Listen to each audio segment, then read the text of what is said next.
Ganun din, net saka cross. Tama pag mataas, mas madali mo ito. Nakita mo ang bundis ka. Kailangan i-follow mo ng kamay. Tulungan mo ng kamay. Yan.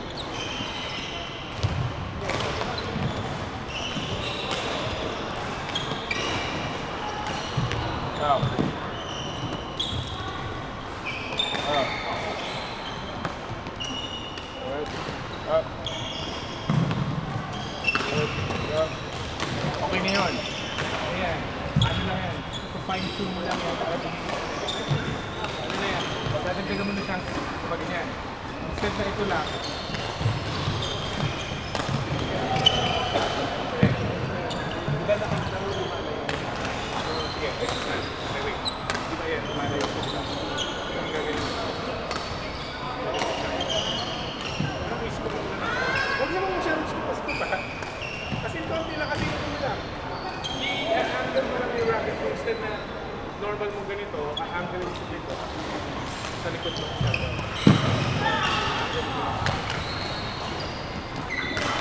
It's all about angles lang muna. Isa yan. Okay. Sobra. Sobra yung angle. Ayan. There you go. Good. Okay, balik. There you go.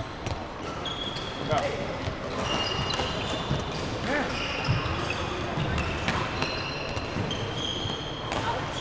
Good. Okay.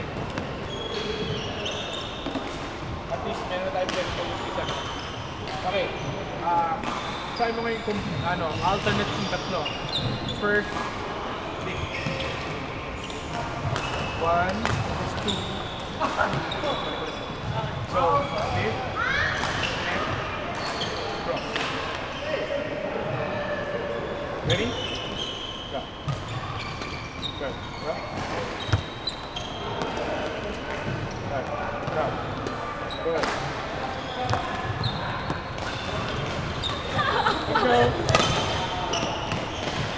Let's go. Oh, tumama. Huwag tumama sa net. Pwede.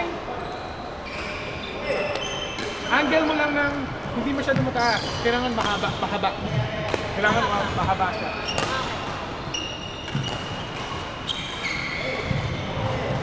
Ready? Good. Yan. Okay lang yun.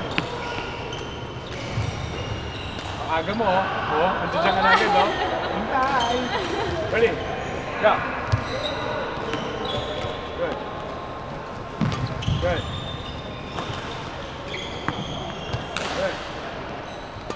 Good.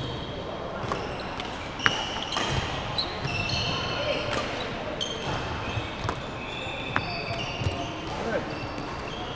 Oh, ayan. Forehand, okay na.